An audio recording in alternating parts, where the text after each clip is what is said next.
Today we're going to have a quick look at one of the banes of crocheters' existence. It's sewing in loose ends, and this is a really good one to use as an example for it because you get quite a few loose ends with colour changes, and also I had to change the skeins or the balls of yarn a few times throughout it. So you can see this section of the blanket is almost complete, but we've got some loose ends. These I can hide in a border, but these will need to be sewn or woven into the fabric of the blanket, and there's two ways to do that. You can either use a hook or a needle. So to use a hook to pull them through, some people find it preferable because they simply aren't a big fan of sewing, and I recommend if you're using a hook to put the loose ends into the body of the fabric, that what you do is choose a smaller size of hook than you used to crochet the blanket. It just makes them a little bit easier to pick up and pull through some of the tighter stitches. Your hook needs to be big enough that it can pick up the thickness of the yarn and small enough that you can get it more easily through the stitches. So I made this blanket with, it was a 5 or a 6 millimeter crochet hook. And I'm going to therefore try and go at least a millimetre, but maybe a millimetre and a half down for pulling the stitches through and hiding those loose ends. So let's take a look. So I grabbed the hook that I worked it up with, and it is indeed a 6 millimetre crochet hook, or a J. And as you can see, that's quite a chunky hook. I'm going to have a go at weaving in some of those ends with one that is 2 millimeters smaller, a 4 millimeter crochet hook. This is my favourite hook, by the way. Can't really tell you why. It's just very nice in the hand, ergonomic grips, highly recommended. So here are a couple of loose ends. The first thing to bear in mind is that it is much easier to hide your loose end in the body of your work if you colour match. And technically you could hide this purple within the sort of brownish greyish colour, but you would always see a little bit of it more. So I recommend sticking to the like colours when you weave it in. And here's what we're going to do. We're going to take our crochet hook and we're going to push it through the middle of some of the adjacent stitches. So what you should find is once you've got the hook through, that you can't obviously see the hook from the other side. There you go. So that shows you that the strand of yarn should be hid fairly centrally between them. So I'm going to push it through a few more, and we want it to come right up to where that loose end is sticking out. You're going to pick up the yarn with your hook, just like you would when you're crocheting. So I'm using this hand to create a little bit of tension to pull it through. And you see I've squidged it between those fingers there. And I'm going to gently tease it through all the stitches and out the other side. And there you go. It really is as simple as that. What I do then is either if I've got a longer bit, hide it through a few more.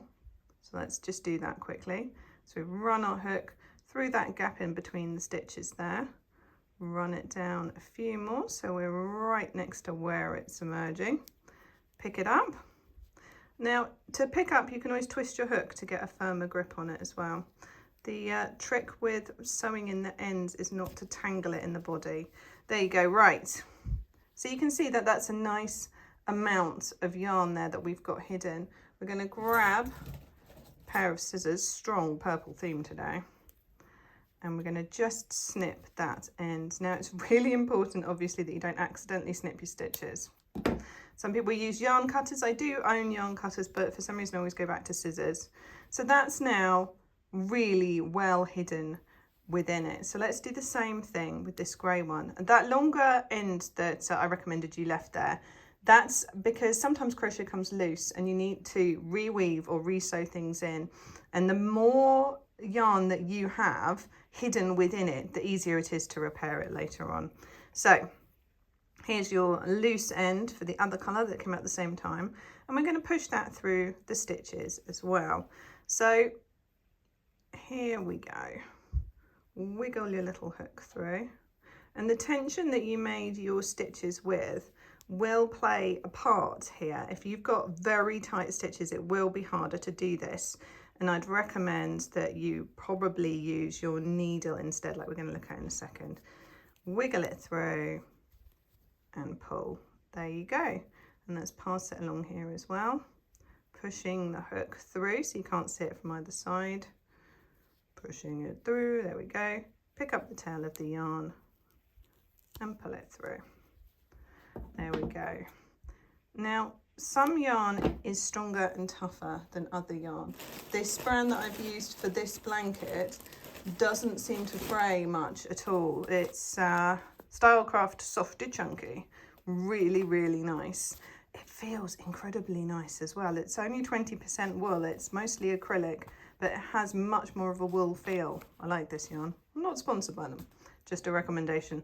So there you have it. So we've put in our ends there using the hook, but of course we can also use a needle to do the same job. Now, if you've got shorter bits of yarn, using a needle is going to be really difficult for you, and it is better to use the hook. But I've got lots of different sizes of needles here to show you. Some of them are quite big, some more tapestry needles, and some are smaller. Some marketed actually as yarn needles. They've got different sized ends, and you need one that you can get the end of your yarn through fairly easily, or it's going to get pretty frustrating pretty quickly. Let's find a long one to demonstrate for you. Here's a lovely long one. Right. So you're going to thread your yarn onto the needle, and did you see that? I twisted that end and then pinched it with my finger. That just makes it easier to push the yarn through. If you end up with little loose strands, either just take it out and start again, or pop them through the eye of the needle as well. And we're going to do the same process that we did before, but in my opinion, for these longer ends, it's a lot quicker. So we're just putting the needle through and pulling it out. So it really is sewing it through the body of the fabric. As you can see, I just slid it straight off there. That is the downside of very lovely feeling yarn, is it does pop off the needle more easily. So there we go. Right, we're going to push that through those stitches there and pull it out. Push it through some of those stitches there and pull it out. And I'm being pretty quick and casual with this one. If I was using, through necessity, putting the yarn through a different colour like we talked about before, I would be much more careful about which stitches I put it through, and about making sure that it was absolutely centrally placed between the stitch so that it couldn't be seen on either side. This type of crochet, corner to corner, is one that technically has a right side and a wrong side, right side, wrong side, and that's to do with how it's built up. I actually think that corner to corner looks really nice from both sides, so I prefer not to let go of one side and not worry about it being scruffy. I want it to look nice from both sides, especially since this is a gift for a friend of mine whose wife is having their first baby in a couple of months, so I want it to be really perfect.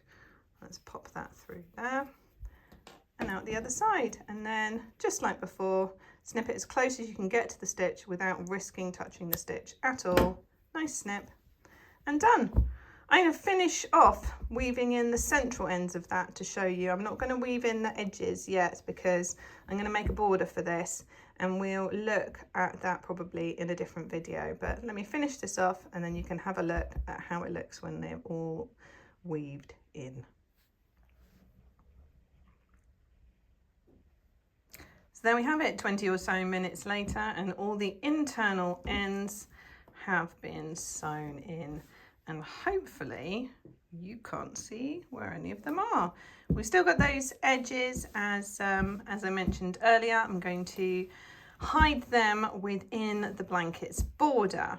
But first I need to decide what border I want to do. So I'm going to ponder on that, and I'll record that as I go. I think probably it'll be double crochets to match the individual stitches in here, or maybe single crochets because it can pull it together a bit neater.